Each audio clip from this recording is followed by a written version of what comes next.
2021년 9월 28일 지난주 신문방송에서 통계청에서 발표한 자료가 있습니다. 38개국 OECD 국가 가운데에서 지난 한 해 동안 코로나 바이러스로 한 해를 보낸 동안에 우리나라가 세계 OECD 국가 가운데 자살률 1위를 기록하고 있습니다. 지난 한 해 동안 코로나 바이러스가 계속되면서 이 땅에 한 해 동안 스스로 목숨을 끊은 사람은 13,195명으로 발표를 하고 있습니다. 계산을 해보았더니 하루에 약 36명이 스스로 목숨을 끊고 있습니다. 지금도 이 시간 어딘가는 스스로 목숨을 끊는 사람이 있는지 모릅니다.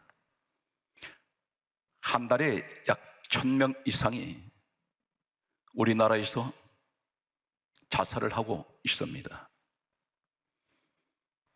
다시 분류를 했더니 연령별로 보게 되면 어느 세대에서 가장 많은 자살률을 기록하고 있는가 보면 OECD 국가 가운데에서 연령별로는 10대에서 30대까지가 OECD 38개 국가 가운데에서 우리나라가 자살률 1위입니다.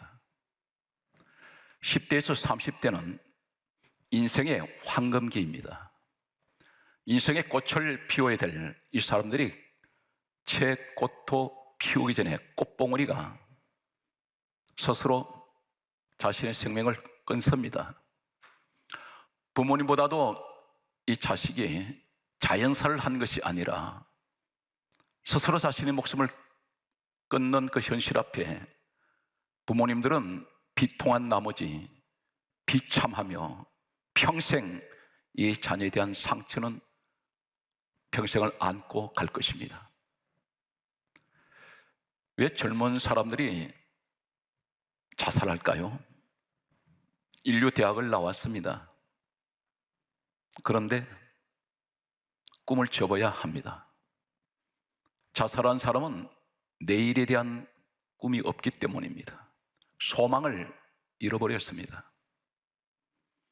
환경이 자신을 꿈을 펼칠 수 없다는 이런 좌절감, 이런 갈등, 이렇게 살면 뭘 하겠는가? 스스로 삶을 포기하는 이 시대가 바로 현실입니다. 이 이야기가, 이 사건들이 먼 다른 나라 사람들 이야기가 아니라 내 주변에서 아니면 어쩌면 내 가정에서도 일어날 수가 있다는 사실입니다. 이 시대는 안전지대는 없습니다. 우리는 오염된 공기를 들여 마실 수밖에 없습니다. 그래야 숨을 쉴 수 있기 때문입니다. 분명 공기는 오염되어 있습니다. 미세먼지, 온갖 중금속, 공해물질이 공중에 떠다니고 있습니다. 마셔야 합니다. 알면서 마십니다. 물은 중금속으로 오염된 지가 이미 오래되었습니다. 땅도 중금속이 오염되어 있습니다. 우린 웰빙, 자연산 이런 식품을 많이 찾습니다. 왜 그렇습니까? 그만큼 오염되어 있기 때문입니다. 심지어 우리 마음도 오염되어 있습니다. 순수하게 살고 싶은데 순수하지가 않습니다. 나 자신도 모르게 세상에 오염되어 있더라는 것입니다. 오늘 이러한 시대를 살아가는 우리들에게 사랑하는 성도 여러분, 삶을 포기하고 싶을 때가 있었습니까? 돈이 없기 때문에, 사업이 실패했기 때문에, 부부간에 계속되는 갈등 때문에, 만나지 말아야 될 사람을 내가 만났다고 생각하는 순간 내 마음속에는 이미 금이 가기 시작합니다. 이러한 시대를 살아가는 분명 이 어려운 시대에 하나님께서는 우리에게 대단히 소망의 말씀, 희망의 메시지를 우리에게 주고 계십니다. 사랑하는 자녀들아, 시대가 아무리 어렵고 힘들더라도 다윗의 고백처럼 시편 23편에 고백하는 이 다윗의 고백이 어떤 고백입니까? 내가 사망의 음침한 골짜기를 다닐지라도 해를 두려워하지 않을 것은, 죽음을 두려워하지 않을 것은 주께서 나와 함께 하심이라. 주님은 분명 이 고난의 시간에 우리와 함께하고 계십니다. 말씀의 주인공이 되십시오. 오늘 성경 말씀을 여러분에게 소개합니다. 시대는 다르고 역사는 다릅니다. 사람도 다릅니다. 장소도 다릅니다. 그러나 영적으로 보면 똑같은 일이 지금 본문 말씀 속에서 재현되고 있습니다. 내가 그 현장에 있다는 사실을 잊지 마십시오. 성경 말씀은 이렇게 기록하고 있습니다. 열왕기하 6장 24절 말씀을 보면 사마리아 성이 있습니다. 이 사마리아 성에는 하나님의 백성들이 살고 있는 곳입니다. 그런데 아람 왕 벤하닷이라는 왕이 이끄는 큰 대군이, 군사가 몰려왔습니다. 그리고 하나님의 백성들이 있는 사마리아 성을 완전히, 성경 강조합니다, 열왕기하 6장 24절에 에워쌌습니다. 오늘 지금 우리의 모습이 어떤가요? 환란이 에워싸고 있습니다. 격겹이 에워싸고 있습니다. 온갖 질병이 에워싸고 있습니다. 우리는 지금 질병의 그 속에 지금 우리가 살고 있습니다. 병은 수만 가지라고 말합니다. 지금 코로나 바이러스 한 가지만 말씀드려도 코로나 바이러스 속에 지금 우리가 있습니다. 에워싸여 있습니다. 가난이라는 것이 나를 에워싸고 있습니다. 환난, 시험, 온갖 문제들이 나를 둘러싸고 있습니다. 마치 아람 군대가 하나님 백성을 에워싸고 있듯이 성경은 이렇게 강조합니다. 에워쌌다고 말하고 있습니다. 이 사람들이 왜 에워쌌을까요? 이 사마리아 성은 참고로 말씀드리면 사막지대에 있습니다. 그들이 먹고 사는 먹거리가 외부에서 성 안으로 가지고 들어와야 그들은 먹을 수가 있습니다. 그런데 이 아람 왕이 이끄는 이 대군들이 사마리아 성을 에워싼 목적은 칼 한 번 쏘지 않고 화살 한 번 쏘지 않고 굶겨 죽일 작정입니다. 항복을 받아내기 위해서 한 달이든 두 달이든 장기간 동안 그들이 두 손 들고 나올 때까지 그들은 에워싸고 있습니다. 시간이 점점 흘러가면서 이 사마리아 성 안에 있는 이 사람들은 그동안 가지고 있던 것을 먹고 난 후에 더 이상 먹을 것이 없어졌습니다. 마실 물도 없습니다. 점점 비참해져 갑니다. 사람들이 잔인해지기 시작합니다. 짐승같이 변해갑니다. 어느 정도로 변했을까요? 열왕기하 6장 28절에서 29절 말씀에 보면 자신이 낳은 아들을 삶아 먹었습니다. 사람이기를 포기해버렸습니다. 흉측한, 끔찍한 이런 일들이 일어나기 시작합니다. 사람을 보면 잡아먹고 싶습니다. 이런 절박한 상황에서 지금 우리의 상황은 어떻습니까? 코로나 바이러스, 하나의 질병인데도 불구하고 현재까지 우리는 계속 고통 중에 있습니다. 앞으로는 더 좋은 약이 많이 개발될 것이고 하나님께서 처방약이 나와서 완전히 코로나 바이러스는 종식될 것입니다. 그런데 그동안에 우리는 지금 이 고통 속에 지금 묻혀 있다시피 하고 있습니다. 이런 상황이 있을 때 하나님께서는 전혀 상상하지 못한 사람을 통하여 이 사마리아 하나님 백성들을 구원해내십니다. 오늘 여러분이 그 주인공 되시기 바랍니다. 왜 처음부터 제가 이렇게 장담하느냐면 우리가 생각할 때 하나님이 서시는 사람은 거창한 사람, 많은 사람에게 존경받는 사람, 아니면 세상 어떤 높은 지위를 가지고 있는 사람, 아니면 어떤 재물을 가지고 있고 권력이 있는 사람들을 하나님 서셨을 것이다. 하나님 물론 그런 사람도 씁니다. 그러나 오늘 본문에 이 사람은 전혀 상상을 초월해 버립니다. 어떤 사람을 서실까요? 하나님, 나는 지금 절망입니다. 나는 지금 모든 것이 내 주변에 에워싸고 있는 것들이 나를 죽이려고 하는, 마치 아람 군대가 나를 공격하고 두 손 들고 나오도록 항복하게 만들기 위해서 그들은 끝까지 나를 에워싸고 있습니다. 하나님, 어떻게 해야 됩니까? 방법이 없습니다. 할 때에 오늘 하나님께서 직접 해결하시기는 하시는데 어떻게 해결하시나요? 사람을 통해서 세우셔서 해결하신다는 사실입니다. 어떤 사람일까요? 성경 말씀은 이렇게 기록합니다. 열왕기하 7장 1절에 하나님께서 엘리사라는 종을 보내십니다.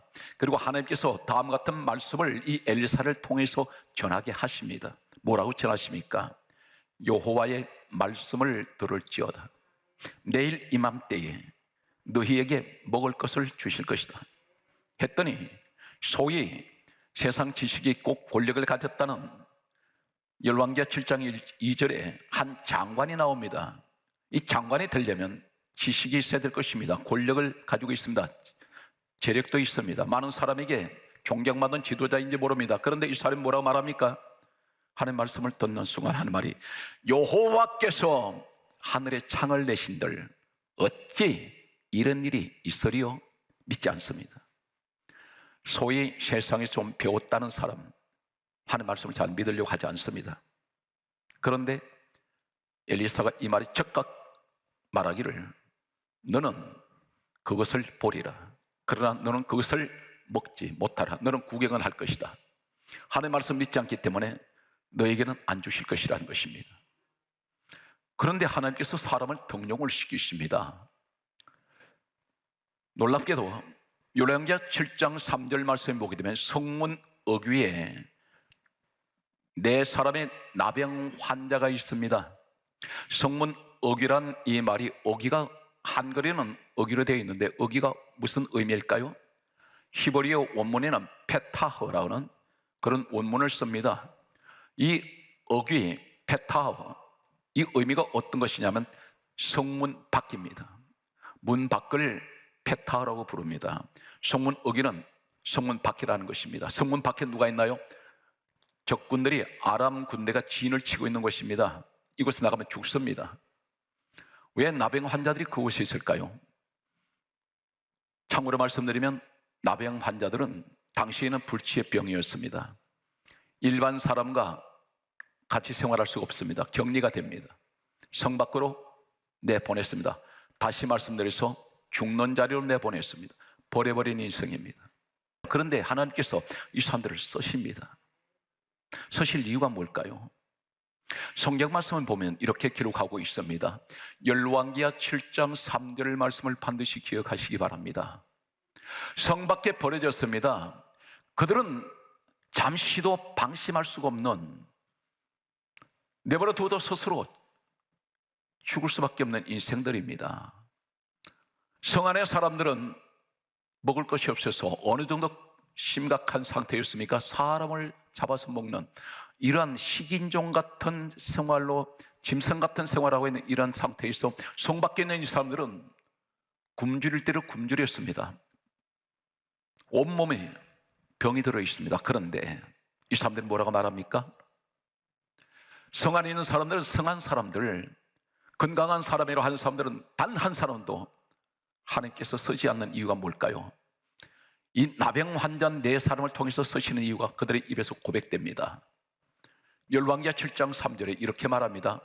4명의 나병 환자가 하는 말이, 우리가 어찌하여 여기 앉아서 죽을 수 있으랴. 우리가 이렇게 앉아있으면 죽는다. 그러므로 포기하지 말자는 것입니다. 하나님 이 한 사람 보실 때 4명을 한결같이 보십니다. 이 사람들을 들어 쓰십니다. 하나님께서 이 사람들과 함께 하셨습니다. 하나님, 나는 약합니다. 나는 가진 것도 없고요, 좌절하고 있습니다. 절망하고 있습니다. 하루하루가 불안한 날 보내고 있는데 하나님, 그러나 나는 결코 포기하지 않습니다. 좌절하지 않습니다. 어떤 사람을 지금 만나고 있습니까? 내 남편 만났습니까? 내 아내 만났습니까? 소중하게 생각하십시오. 계속하고 실패하고 있습니까? 그럴지라도 포기하지 마십시오. 하나님이 함께 하신다면 반드시 역전 인생이 될 수 있습니다. 인생은 뒤바뀌어져 버립니다. 한순간에 달라질 수 있습니다. 오늘 이 사람들을 소개합니다. 우리가 어찌하여 여기 앉아서 죽기를 기다리랴, 이렇게 말하던 이 사람들이 하는 행동이 무엇입니까? 적진으로 가자 그럽니다. 적진 들어가면 죽습니다. 그런데 그것으로 정면 돌파합니다. 사랑하는 성도들은 문제 만나서 문제 피하지 마십시오. 그 문제를 향해서 기도하면서 믿음으로 가세요. 반드시 그 사람에게는 하나님이 역사합니다. 성경 말씀을 계속해서 살펴보면 이 사람들이 발걸음을 한번 옮길 때마다 얼마나 힘든지 모릅니다. 정상적인 건강이 아닙니다.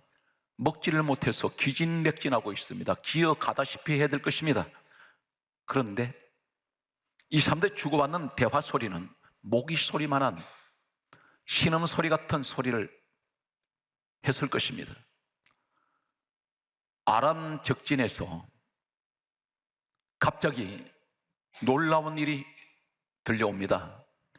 성경 말씀은 열왕기하 7장 6절에 보면 병거 소리, 말소리, 큰 군대 소리가 들리는데 이 아람 적진에서 갑자기 들리는 소리가 사방에 지진이 일어나듯이 땅이 진동하기 시작합니다.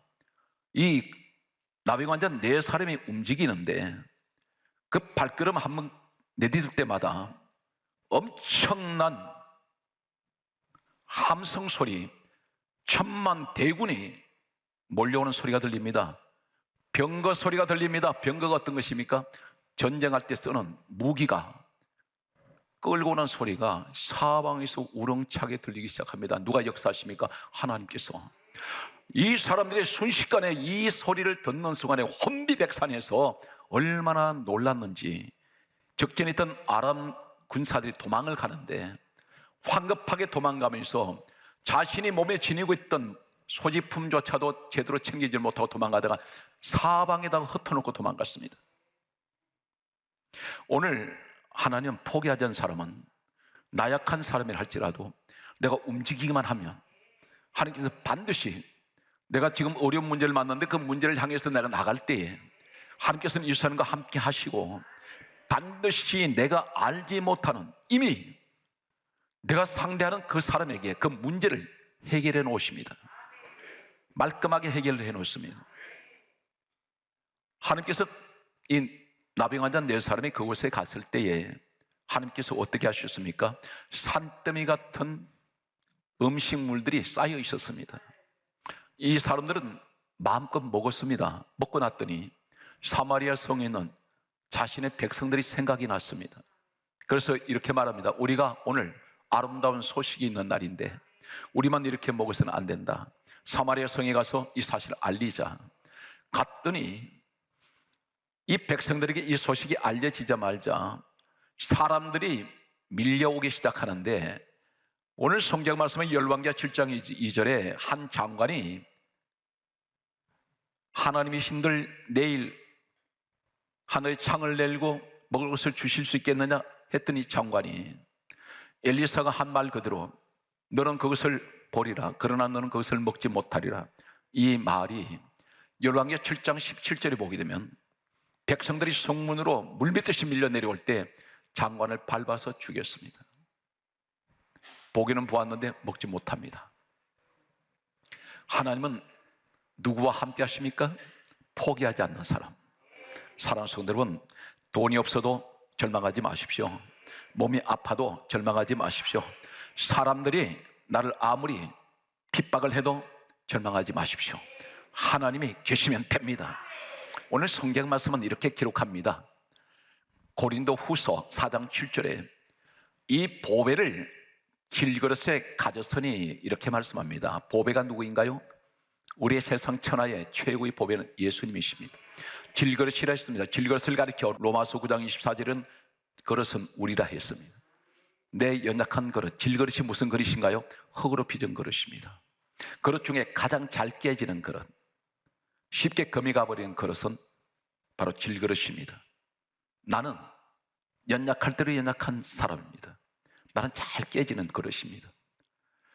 뚝배기 같은 그릇을 보면 된장찌개를 끓일 때 사방에 흠집이 나 있습니다. 우리 질그릇 같은 내 인생 그동안 살아오면서 얼마나 흠집이 많이 났습니까?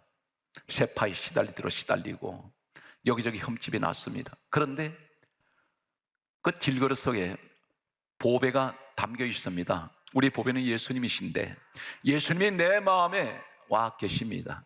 오늘 시간도 사랑하는 성도 여러분, 우리 여러분 마음속에 상처받은 그 마음속에 예수 그리스도께서 함께 하시기 바랍니다.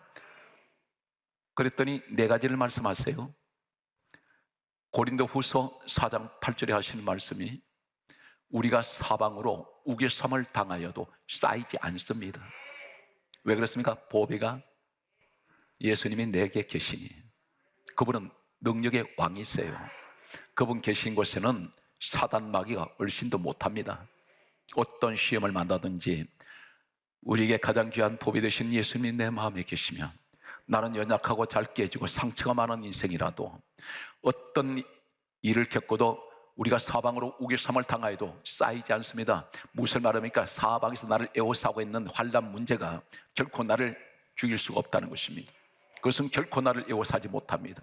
성경 말씀은 고린도후서 4장 9절은 계속해서 8절에서 이렇게 말씀하고 있습니다. 8절 9절 계속해서 소개합니다. 답답한 일을 당하여도 낙심하지 않습니다. 우리는 순간순간 낙심합니다. 그런데 답답하지만 결코 하나님께서는 우리를 낙심하지 않게 하십니다. 성경 말씀은 계속해서 보게 되면 고린도후서 4장 9절에 하시는 말씀이 우리에게 다음 같은 말씀합니다. 박해를 받아도 버림받지 않습니다. 온갖 핍박이 나를 괴롭혀도 나는 결코 버림받는 인생이 아닙니다. 그러면서 더 중요한 네 가지 가운데 네 번째 하시는 말씀은 거꾸로 뜨림을 당하여도, 거꾸로 뜨림 당했다는 게 무슨 말입니까? 내 스스로 넘어진 것이 아니라는 것입니다. 사람들이 나를 밀쳐버렸습니다. 나를 망하게 만들었는데 그러나 거꾸로 뜨림을 당하여도 나는 망하지 않습니다. 여러분이 그 주인공인 것을 믿으시기 바랍니다. 그런데 하나님께서 택하신 사람이 5가지가 있어요. 어떤 사람 택하십니까? 고린도전서 1장 27절에서 28절에 보면 다음같이 말씀합니다. 하나님께서는 누구를 택하십니까? 세상에 미련한 것들을 택하셨다 했습니다. 하나님 나를 미련합니다. 한 치 앞도 못 봅니다. 그런데 하나님께서 말씀합니다. 내가 너를 택했다. 그리고 약한 것들을 택하사.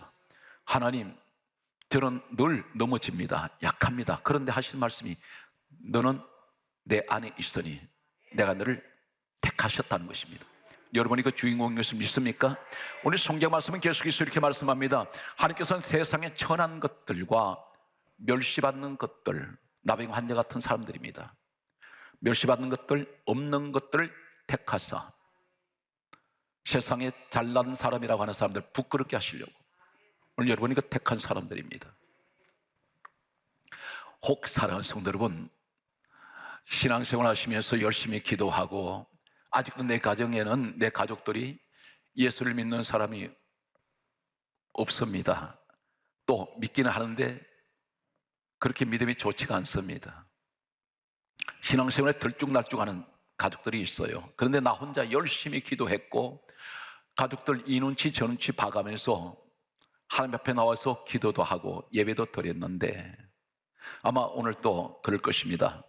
성전 예배 간다 하니까 가족 가운데 가지 말라고 한 사람도 있었는지 모릅니다. 그분들은 건강을 염려해서 또 그렇게 말하실 수가 있습니다. 그런데 가정에 자꾸 환란이 와요.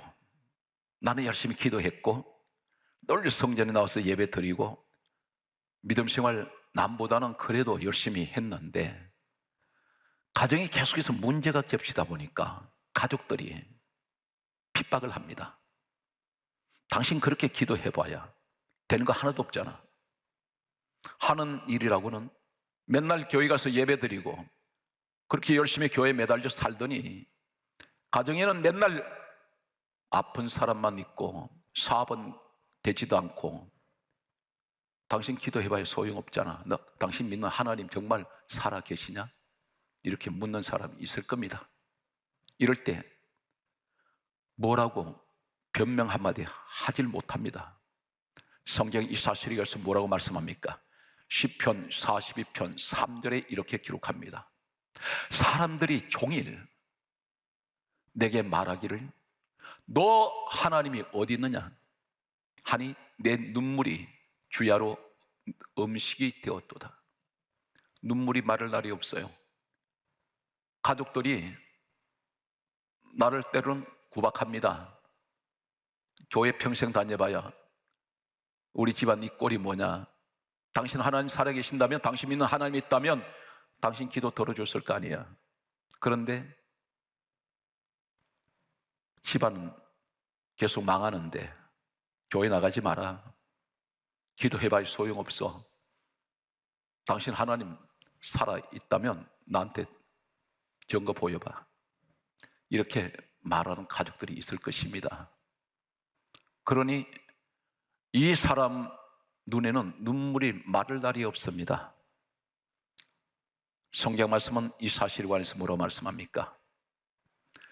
이런 소리를 주변에서 계속 듣다 보면 금식 기도도 했고 내 자녀를 위해서, 내 가정을 위해서 경영하는 사업, 남편의 직장, 일상생활을 다 기도를 했는데 하나님은 전혀 침묵하십니다. 내가 기도했는데 정반대의 현상이 계속해서 일어나고 있습니다. 이런 꼬일 대로 꼬여가고 있습니다. 눈물은 마를 날이 없는데, 그러다 보니 성경 말씀에 이런 소리를 계속할 때 시편 42편 5절에 뭐라 말합니까?